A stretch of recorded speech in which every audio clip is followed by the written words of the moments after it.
Di sini banyak materi yang bener-bener bisa direalisasikan di kehidupan langsung, gitu. Makanya harus ikut dan daftar. Betulnya kalau sudah menjadi bagian pada peserta Emo Journey itu semangat melayaninya lebih jadi tinggi. garam dan terang harusnya lebih berkobar-kobar lagi.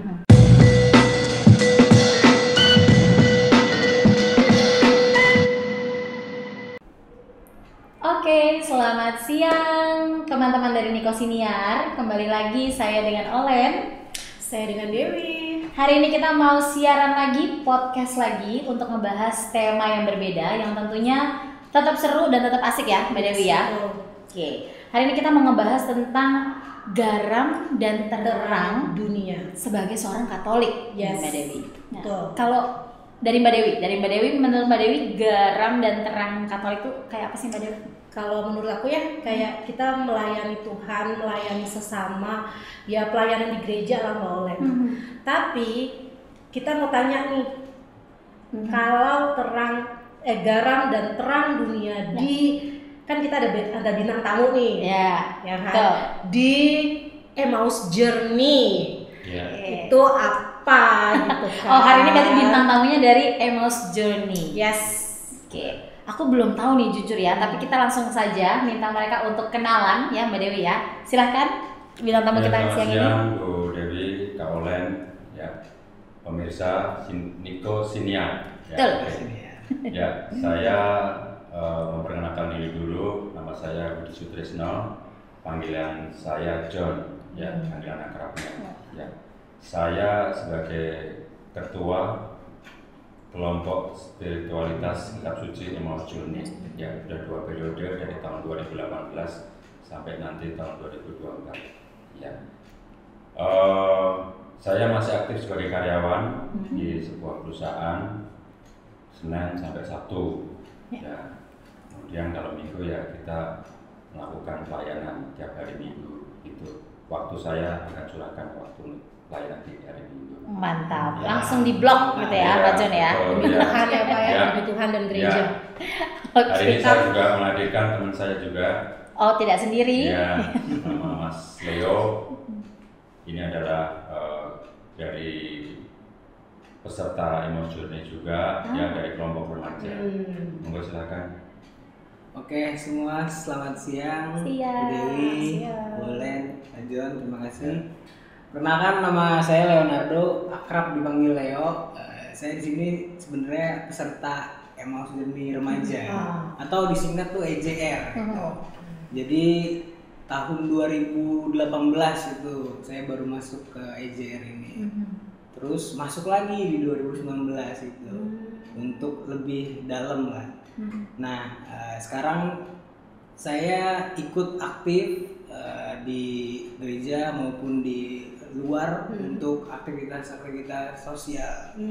Itu aja mungkin. Oke, EJR Le. Berarti EJR itu adalah Emmaus Journey Remaja. Remaja. Iya. Oh, berarti kalau yang Bapak Emmaus Journey. Emmaus Journey aja. Sebenarnya sama, Sama tapi aja. yang menjadi bedanya remaja ya, yang ikut remaja gitu. Nah, itu penasaran ya, mau kita kulik dulu nih. Iya. Oke, dari nama Emmaus Journey-nya. Iya. Atau ada singkatan, Pak? Bisa.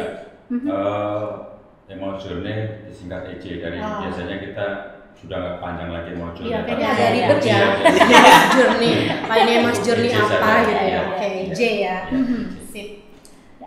EJ itu Pak dibentuk di paroki Saniko kita ini mulai kapan ya Pak? Ya, awalnya angkatan saya join Emmaus Journey itu di tahun 2014. Oh, di 2014. Awalnya saya mengikut dari paroki Santa Monica. Oh, bukan Niko ya, Bukan tapi Niko, Santa ya. Monica ya Ya. paroki. Kalau di Santa Monica itu sudah berdiri sejak tahun 2000. Jadi angkatannya mengikuti tahun. Jadi kalau waktu itu saya angkatan ke-14 kalau gitu. 2014. Ya, kemudian tahun 2018 resmi Romo Paroki Ciputat menjadikan Emmaus Journey sebagai kelompok kategori A. Jadi ini sudah berjalan selama 5 tahun. Oke. Dari tahun 2018 sampai tahun 2023 ini. Jadi peserta Emmaus Journey yang tahun ini masuk ke EJ angkatan kelima. gitu. Karena tahunan ya Pak ya? Oke. Kita ngitungnya per tahun gitu Ya. ya, awal dibuka. Iya. Oke. Ya, gitu. Nah, kalau misalkan Pak tadi, karena temanya ini kita tentang garam dan terang dunia. Sebenarnya nantinya akan EJ ini menjadi wadahnya gitu ya Pak ya, untuk bisa mengantarkan kita menjadi garam dan terang dunia secara Katolik, atau gimana Pak? Peran EJ-nya Pak? Oke, ya. Saya tidak mau bicara masalah garam dan terang Ya, dulu. betul. Saya ingin menyampaikan apa sih kelompok spiritualitas emosi dulu. Ya. Ya. Jadi ini kelompok spiritualitas ya. Kitab suci di mana kita membawa spirit ya dari kitab suci, bacaan-bacaan yang ada dalam kitab suci ya. Jadi kita bukan belajar kitab suci di sini bukan belajar mengulik tafsir, kitab sucinya ya, gitu ya. bukan. Nanti ada komunitas Ya. sendiri kalau memang ingin belajar kitab suci. Ya. Kita ingin mencoba membawakan spirit ya kepada seluruh peserta Emmaus Journey. Dari mana? Sumbernya adalah dari kitab suci sendiri. Sumbernya kitab suci ya.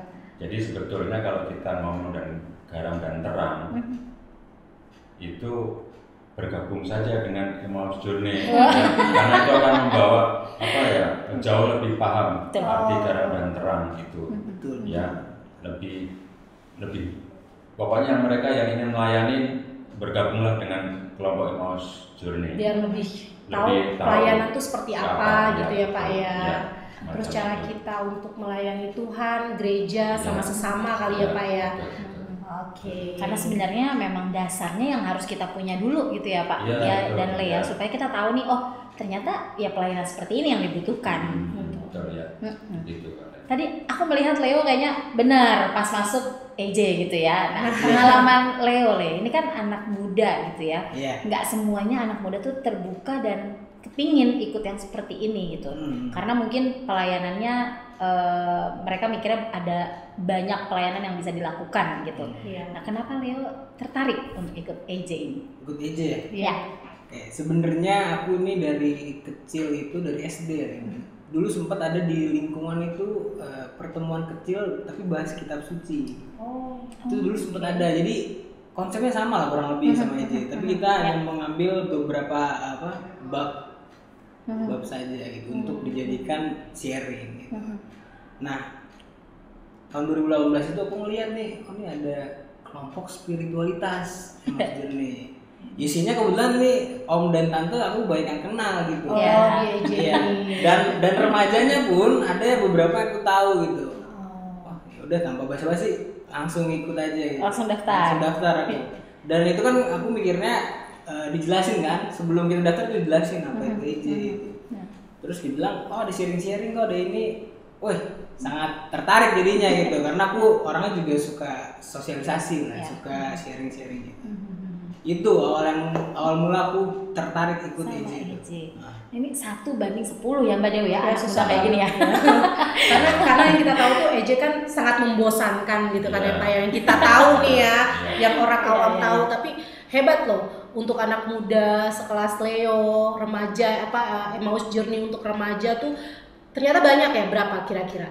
Pas angkatan yang pertama EJR ini kira-kira 7 lah kan. 7, 8 ya. Itu Nikodemus itu. Wah, hebat juga lah ya. Iya. Tapi bagusnya lagi sebenarnya kan kalau berbicara soal firman Tuhan, sabda Tuhan atau kitab suci bisa dibuat versi lah. Kebetulan dulu pun pada saat EJ mulai kita dulu di fasilitator tapi melihat anak-anak muda di sini. Jadi nggak yang berat-berat banget lah. Disesuaikan. Setidaknya yang penting tujuan materi pertama masuk lah, ini tujuan materi ini apa gitu. Gitu. Jadi menarik jadinya. Penasaran nih Pak, untuk range umur di EJ ini tuh berapa sih Pak minimalnya gitu loh? Siapa tahu ada orang tua, wah kayaknya anak saya mesti ikut nih biar lebih mengetahui. Kalau kita ngomong umur, yang remaja ini SMA ya. Oh SMA. Ya, sampai kuliah gitu. bisa dikategorikan remaja. Ya. Ya. Kalau Mas Leo dulu kan memang masih kuliah ya? SMA ya? Kuliah awal masuk. Kuliah masuk. Ya. Sekarang ya mungkin kategorinya udah dewasa kan? Iya, udah pindah ya. Nggak boleh remaja lagi. Yang dewasa sendiri ya di atas Mas Leo begini sampai umur sebetulnya kalau kita ngomong tak terbatas. Yang penting karena kita berinteraksi satu sama lain di dalam sebuah sharing, ya kita tentu kan masih tetap bisa berkomunikasi begitu aja. Ya.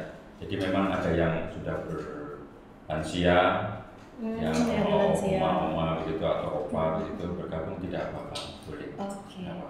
Nah, mungkin ini ya Pak John, karena mungkin tadi ada anggapan EJ untuk orang dewasa aja, EJ isinya teori semua, karena memang belum familiar untuk warga Nikodemus. Nah, kalau misalnya boleh diceritakan Pak John, apa saja yang dilakukan di EJ, sehingga sebenarnya kita jadi terarahkan gitu ya untuk menjadi garam dan terang dunia versi Katolik itu sebenarnya udah ada wadahnya, tapi kita nggak tahu nih EJ ini seperti apa gitu. Boleh nggak Pak? Makasih kalau. Jadi Emmaus Journey sendiri berawal dari Lukas 24 ya sejarah itu awalnya. Itu perjalanan dua murid pulang ke Yerusalem. Ya. Jadi mau ke Emmaus ya. Yang tidak sadar bercakap-cakap, kok dia kecewa begitu loh, kok Tuhanku wafat gitu dan tidak berbuat apa-apa, raja kok tidak gitu, kok selesai gitu ya. Kemudian hadir Yesus tanpa dua orang ini mengetahui ya. Setelah mereka tahu bahwa ini Yesus, mereka berkobar-kobar ya, semangat gitu ya. Ini spirit ini yang dibawa di kelompok spiritualitas kitab suci, berkobar-kobar gitu. Nah kemudian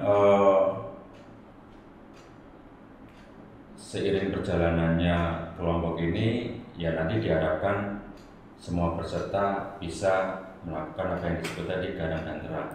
Karena seluruh materi yang ada di dalamnya memang membawa kita pada kehidupan, ujungnya adalah kita nanti akan diutus sebagai seorang murid, begitu. Ya, jadi sebetulnya kalau sudah menjadi bagian pada peserta Emmaus Journey itu semangat melayaninya lebih jadi garam dan terang, harusnya lebih berkobar-kobar lagi. Gitu. Boleh nggak sih Pak dikasih contoh gitu loh Pak, dikit aja untuk dari Bapak yang dewasa dan Leo untuk EJ-nya remaja, nih contoh aja di kehidupan sehari-hari kita untuk garam dan terang dunia itu apa sih contohnya gitu? Kita nggak usah jauh-jauh ya, nggak usah jauh ke lingkungan, ke paroki, nggak usah. Kita di keluarga sendiri aja. Ya, jadi kalau garam itu kan namanya aja garam, ya harus kan memberikan rasa dong. Ya, kalau di makanan itu akan memberikan rasa yang beda. Ya, terang harusnya benar terang, menerangi. Ya. Kita lakukan itu di keluarga. Ya. Dulu saya pernah, pokoknya ngomel-ngomel aja gitu loh. Wah, sini nggak benar gitu loh. Ya. Karena merasa saya adalah kepala rumah tangga, ya kamu anak belum tahu apa-apa gitu ya. Mengikuti kegiatan yang ada di Emmaus Journey waktu itu, berapa saat, berapa pertemuan begitu, saya sudah mulai sadar. Oh iya, kayak begini yang menjadi seorang murid gitu, menjadi seorang Katolik. Gitu. Salah satunya adalah ya tidak boleh menyakiti, ya. Karena itu awal dari kita membuat sebuah komunitas, membangun sebuah komunikasi, ya. Jadi nggak boleh menyakitin, bahkan itu di dalam keluarga pun begitu, ya. Jadi ya dari sini kita bisa nanti akan jauh lebih jauh lagi di dalam tugas pelayanan kita, ya. Garam dan terang itu kan intinya kan melayani, ya. Materi yang ada di dalam kelompok spiritualitas Emmaus Journey ini membantu kita untuk lebih menyadari peran kita sebagai seorang murid. Ya, dari mana itu? Ya dari sabda-sabda Tuhan yang ada di dalam Perjanjian Lama ataupun di dalam Perjanjian Baru. Kita betul-betul melakukan ya apa yang seperti dilakukan Yesus sendiri ya, karena Yesus sudah membuktikan itu, berkorban untuk para murid-muridnya begitu. Jadi ya kita ya juga harus seperti guru kita ya, Yesus Kristus itu ya, meskipun itu kecil tapi itu harus bermanfaat juga buat keluarga, terutama lingkungan juga begitu. Ini ya spirit yang harus kita bawa terus gitu di dalam garam dan terang ya, makna di balik itu ya. Sekaligus sebagai refleksi kali ya Pak ya. Iya. Sebagai kita yang tadi aku mendengar cerita Bapak nih menarik banget gitu ya Pak John. Sebelum ikut EJ ya cukup berprinsip seperti A gitu ya, tapi setelah ikut EJ ternyata ya merubah gitu, mulai dari pola pikir, dari prinsip. Dan memang kita diminta di dalam kepesertaan Emmaus Journey ini bahwa ada perubahan gitu loh. Seperti Rasul Paulus bilang harus berubah, manusia lama menjadi manusia baru begitu ya. Yang dulu yang manusia lama, kita akan menjadi manusia baru ya, mendengarkan sabda-sabda Tuhan itu. Dan tentunya dengan proses itu sebenarnya kita sudah bisa menjadi garam dan terang dunia itu sendiri yang diharapkan. Iya, itu saya rasa tidak perlu dipaksakan, tidak perlu diciptakan, itu nanti akan tumbuh sendiri. Betul, secara proses ngalir ya Pak ya. Iya, betul itu. Yang penting kita harus berubah, ya, ada perubahan. Jadi kalau kita menganggap diri kita benar, ya setelah kita tahu bahwa oh ya yang dikatakan Tuhan itu seperti ini, ya kita harus berubah. Dulu yang keras kepala, akhirnya lebih bisa mendengar gitu. Ya, saya di tempat kerja ini sharing aja ya. Betul, boleh Pak. Kalau ada anak buah nggak benar ini, langsung saya tunjuk gitu di depan orang gitu. Terus saya ngikutin Emmaus Journey ini, apakah benar ya kayak begini ya, menyakitin gitu. Nah, ini saya berubah. Ya, kita ngomong kalau ada kesalahan depan mata saja gitu lah. Kan Yesus pun juga ngomong begitu kan, ketika ada kesalahan aja, itu jangan memfitnah. Saya rasa ini menjadi hubungan tetap terbina, terbangun, ya tidak menyampaikan orang di depan umum gitu ya. Merefleksi diri kita dengan EJ ya Pak ya. Betul kayak gitu. Ada perubahan dan ternyata saya mendapat efeknya juga. Tidak dendam, tidak apa-apa gitu. Pekerjaan akhirnya jauh lebih bagus lagi, ya secara hasil begitu. Karena kita bicara kata, betul. Tidak saling menyalahkan. Iya betul. Mulai dari hal kecil ya, ternyata impactnya cukup besar. Nah, tadi udah nih Pak John, Mbak Dewi nih. Aku mau tanya ke Leo. Leo, pengalaman apa yang bisa kamu share gitu ya? Maksudnya seorang remaja yang ikut EJ, perubahan apa sih yang Leo rasakan gitu? Perubahan ya? Atau pengalaman kayak Pak John juga boleh kayak tadi.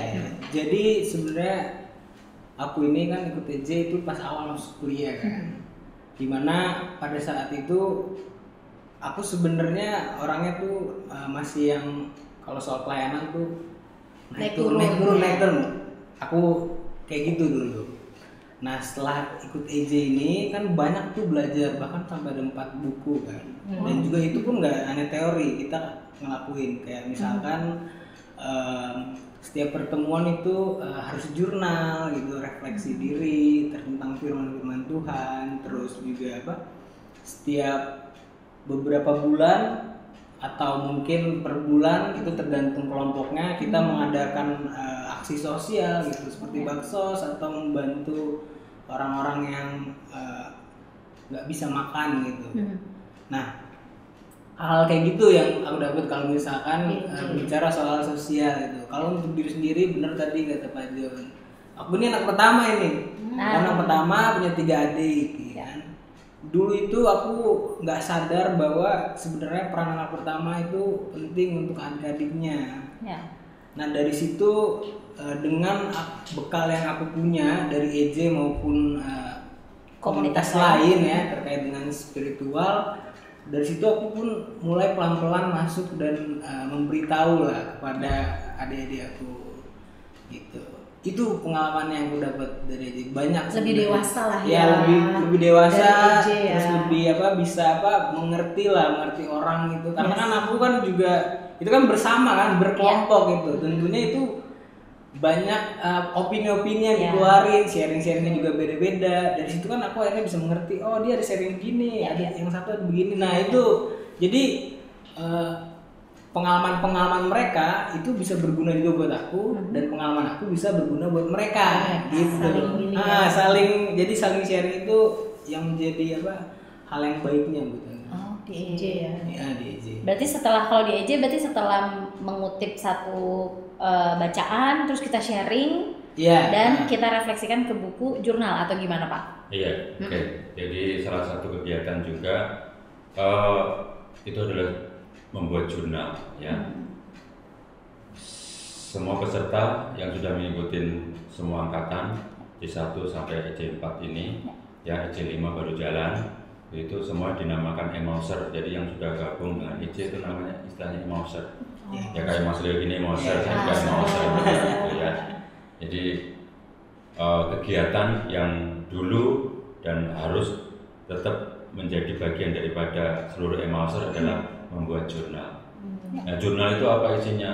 Ya, salah satunya adalah kita membaca dari kalender liturgi, bacaan yang sudah ada di dalam kalender liturgi. Ya, kemudian kita baca, kita ambil kalimat atau kata atau perikop yang menarik di situ, kemudian kita refleksikan. Ya, kemudian dari situ kita membuat doa. Ya, jadi kita sudah terfokus doa kita nggak kesana kesini, tapi kita udah fokus pada refleksi kita. Nah ini kan bagus juga pada saat kita menjadi garam dan terang bagi orang-orang di sekitar kita. Kita bisa merefleksikan itu dalam sebuah tulisan. Ya, tulisan ini bukan buat siapa-siapa. Ya kadang-kadang kata-katanya bagus, kadang-kadang yang biasa-biasa aja tergantung backgroundnya kan. Tapi ini betul-betul refleksi para emauser, ya. Refleksi kita, ya, hal-hal yang sudah dilakukan di dalam proses menjadi garam dan terang itu boleh dimasukkan di dalam refleksi itu. Dan doa-doa kita apa? Nah ini doa ini kan penting sekali, ya. Ini kan membangun komunikasi antara Tuhan dan kita, ya. Dan kita juga dari perikop ini, refleksi ini kita juga mendengarkan apa yang menjadi perhatian Tuhan kepada kita, ya. Kalau kita kan doa mohon terus, kapan lu mengerjakan pekerjaan Tuhan ya? Ya, salah satunya adalah dengan itu membuat perikop itu, membaca perikop itu pesan Tuhan yang memang kita harus laksanakan. Itu tidak perlu tidak perlu besar, tapi itu betul-betul bisa membuat kita berubah, membuat orang lain juga merasakan sukacita juga. Gitu. Menarik banget ya Mbak ya. Menarik banget Mbak Dew. Ini jujur banget ya pembahasannya, karena pikirku adalah pelayanan kita pasti keluar. Kitab suci ya. Kitab suci keluar gitu ya. Tapi sementara kita mendengarkan langsung dari Pak John dan Leo membahas tentang bagaimana menjadi terang dan garam itu buat yang terdekat banget gitu. Jadi perubahan buat adik-adiknya, perubahan buat bawahan atau timnya gitu. Dan sikap itu ternyata bisa jadi terang dan garam gitu. Bukan hanya kayak ya pelayanan kita ngasih waktu kita kasih berbagi kasih. Nggak hanya itu ternyata ya. Wah ini luar biasa banget. Jadi kalau melayani itu kan kita tidak tahu seberapa memahami itu ya. Di dalam EJ ini diharapkan tahu dasarnya kenapa sih kita melayani. Ya bukan melayani karena gua nggak ada kerjaan ya, mendingan gua ikut aja deh gitu loh. Jadi anggap ini bukan begitu. Ada dasarnya kita melayani itu. Ya. Kayak banyak sukanya. Tidak ada maksud tertentu ya. Kita betul-betul ingin melaksanakan apa yang menjadi kehendak Tuhan. Ya. Karena dari tadi nih Mbak ya, kita dengar sukanya EJ nih. Sukanya EJ. Ada nggak sih Pak duka mengikuti EJ dari Bapak dan Leo? Tantangan gitu ya Pak? Betul, tantangan ya. Kalau pada saat kita mengikuti kegiatan EJ itu kan kita perlu komitmen. Seminggu harus bertemu. Ada yang membuktikan, termasuk saya sendiri, saya buktikan itu bahwa tiap minggu dulu itu saya ikut terus. Seminggu Dan 1 kali Pak, mohon maaf. Seminggu 1 kali. Seminggu 1 kali. Selama Satu berapa kali. durasinya Pak? Itu waktu itu 9 bulan. 9 bulan. Terus itu ya seminggu. Seminggu. Berarti 9 kali 4. 4 30 ya. kali ya. Ya. Ya. Itu saya ikutin. Sekali pertemuan tuh berapa jam Pak? Kurang lebih 2 jam. Ya. Hmm. Dan saya ikutin, saya buktikan itu ya. Memang itu berat ya. Saya sebagai karyawan juga harus. Nah itu uniknya begitu. Nah, kita harus Ya. bisa membagi. Ya. Bisa akhirnya nanti memanage waktu gitu loh. Ini buat pekerjaan, ini buat keluarga, ini buat pelayanan dan sebagainya. Ya. Nah, kita ditantang juga untuk di situ untuk bisa memanage waktu dengan baik. Gitu. Ya. Dukanya ya begitu. Karena ini sebuah komitmen, ya ini berat, ya. Tetapi itu tidak akan terlaksana kalau kita tidak sering berkumpul, bergabung dengan orang-orang di sekitar kita. Begitu. Membuat apa ya, semangat gitu loh. Ya. Kalau saya ketemu Bu Dewi begitu atau Kak Olen Ya. gitu, Ya. mengingatkan satu sama lain Ya. gitu loh. Ini yang membuat semangat gitu. Challenge-nya dari diri sendiri itu Iya. pasti ada gitu ya. Iya. Oke. Kalau Leo, nah ini menarik jadi karena remaja ya. Iya. Gimana Leo? Dukanya ya. Ya. Jadi gini, sebelum ke duka aku kasih tahu dulu kalau aku pernah jadi pesertanya, pernah Ya. juga jadi asisten fasilitator. Nah itu oke. tentu dukanya kan kedua berbeda kan. Iya. Nah untuk yang pas aku awal jadi peserta itu sebenarnya dukanya itu bagi aku pribadi ya, nulis jurnal itu challenge banget lah. Challenge itu. banget ya. Susah. Ya. Soalnya kita harus konsisten pertama itu harus konsisten, harus merubah habits gitu. Betul. Ya kan kalau aku pribadi kan aku suka yang kadang suka nongkrong sama teman kuliah, teman gereja ya, sampai kadang aku lupa gitu di jurnal itu. Nah itu juga yang pertama buat aku jadi jadi peserta. Tapi untuk yang kedua yang jadi asisten fasilitator itu untuk mengumpulkan dan menyatukan anak-anaknya itu yang menjadi challenge lah. Yang menjadi challenge buat aku gimana caranya untuk mereka semua ini dari beda-beda orang loh. Bahkan ada kan 5-7 orang itu kan gak gampang kalau dikumpulin dan mau sharing gitu. Iya betul Mau sharing kan. Nah dari situ harus pelan-pelan gitu. Harus dari minggu pertama 1 orang dulu, 2 orang gitu. Habis itu minggu depan gantian. Habis itu akhirnya lama-lama bisa. Nah, itu harus lebih aku sebagai orang yang pernah mengikuti jadi harus lebih sabar, lebih bisa memotivasi diri lah bahwa ini akan berguna ke depannya gitu buat aku maupun buat orang lain. Gitu paling. Oh ini berarti banyak hal yang dipelajari dari EJ ya Pak. Ya, karena karakter kita tuh dengan sendirinya akan berubah gitu ya. Itu yang berubah, itu yang penting. Betul, sekali, itu yang berubah ya. Bukan karena kita mungkin anggapan belajar Alkitab gitu ya, kita suci nanti bosen atau apa gitu, tapi bukan. Itu tujuannya adalah membawa spiritual itu supaya merubah karakter kita menjadi pola pikir juga ya, pola pikir lebih baik dan lebih siap untuk bisa menjadi garam dan terang dunia. Betul. Wah ini seru banget Pak John dan juga Leo gitu ya. Tapi memang nanti akan ada mungkin aku nanti minta waktunya Leo dan Pak John untuk bisa sharing ke teman-teman gitu ya. Ajakan untuk masuk ke EJ juga, untuk join EJ gitu, karena banyak hal yang teman-teman bisa pelajari gitu ya. Dari Mbak Dewi dan aku yang hari ini sharing pun sangat menginspirasi. Boleh Pak diajak teman-teman Pak gitu. Sekaligus menjadi closing statement mungkin ya Pak ya. Closingnya ini seperti apa? Ya. Buat pemirsa yang menyaksikan acara podcast ini ya, yang tertarik dengan lebih ingin melayani jauh lebih baik, menjadi garam dan terang, boleh bergabung dengan kelompok spiritualitas Emmaus Journey. Ya, kita nanti akan di dalamnya kita nanti akan tahu bagaimana memang menjadi garam dan terang itu sudah menjadi bagian dari kehidupan seorang umat Katolik. Ya, jadi yang ingin mau lebih melayani jauh lebih baik, bergabunglah dengan kelompok Emmaus Journey. Mantap. Dari Leo, silakan Le. Ini untuk teman-teman OMK dan KKMK berarti masuk ya? KKMK masuk. KKMK masuk remaja berarti ya? Masih muda. Iya, masih muda. Pokoknya masih muda ya. Silakan Le. Buat teman-teman muda semua yang nonton di channel ini, Katolik khususnya,